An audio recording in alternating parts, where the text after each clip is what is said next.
তিলপাড়া ব্যারেজে 4টি ওয়াটার ডিভাইডারে ফাটল ধরা পড়ে। 2রা আগস্ট থেকে যান চলাচল বন্ধ ব্যারেজের রাস্তায়। 7ই আগস্ট ভেঙে পড়ে তিলপাড়া ব্যারেজের ওয়াটার ডিভাইডার। এবার সেই অংশ ঠিক করতে তিলপাড়া ব্যারেজের জরুরি মেরামতির কাজ শুরু হয়েছে নতুন প্রযুক্তি ও পদ্ধতি অনুসরণ করে।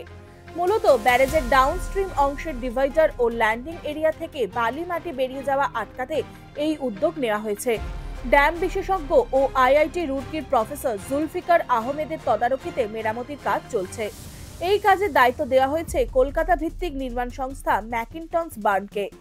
সংস্থার ম্যানেজিং ডিরেক্টর বিনয় মজুমদার জানিয়েছেন, আমরা 5 তারিখে রাজ্য সরকারের সেচ দপ্তর থেকে মনোনীত হয়েছি কাজটা করবার জন্য। তো ওয়ার্ক অর্ডার পাওয়ার সঙ্গে সঙ্গেই আমাদের লোকেরা মোবিলাইজ করেছে এবং এই মুহূর্তে যে পরিস্থিতি এখানে সেটা প্রতি মুহূর্তে চেঞ্জ হচ্ছে। মানে আইআইটি রুড়কির যিনি প্রফেসর ডক্টর আহমেদ, উনি যেমনভাবে যে স্পেসিফিকেশনে কাজ করতে বলবেন আমরা সেটাই এখানে এক্সিকিউট করব।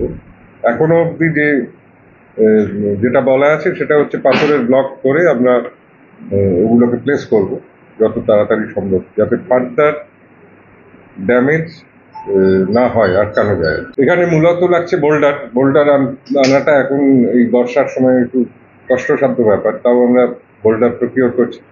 দক্ষ শ্রমিকেরও প্রয়োজন হচ্ছে, সেটাও আনা হয়েছে এবং সেটা যথেষ্ট আনা হয়েছে, যেভাবে কাজ করার স্পেস পাওয়া গেছে যাতে তাড়াতাড়ি কাজটা করা যায়।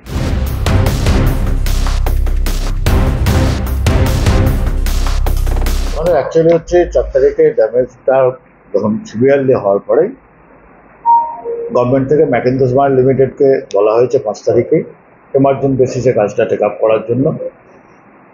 5 তারিখ থেকে ওনারা মোবিলাইজেশনের যে অ্যারেঞ্জমেন্ট শুরু করে, আমরা গত 2 দিন ধরে মোবিলাইজেশনগুলো করেছি। এখানে কাজটা যে পদ্ধতিতে হবে সেই পদ্ধতিটা যেহেতু একটা নতুন ধরনের পদ্ধতি, আমাদের যে রুড়কি আইআইটির প্রফেসর যিনি সাজেস্ট করেছেন যেভাবে করার জন্য, সেটাকে আমরা জাস্ট আজকে টেস্ট করে দেখলাম যে যেহেতু উনিরা বলেছেন যেটা প্র্যাকটিক্যালি কতটা ফিজিবল, কীভাবে আমরা ওয়ার্কটা করবো, সেটা আজ থেকে শুরু হলে আমরা জাস্ট স্যাম্পল কতগুলো টেস্ট করে দেখলাম যে আমরা লিফটিং প্রসিডিউরে কোনো প্রবলেম হচ্ছে কি হচ্ছে না, সেটা আমরা যা অবজার্ভ করলাম যে কোনো প্রবলেম হচ্ছে না। আমরা এইভাবে কাজটাকে টেক আপ করছি।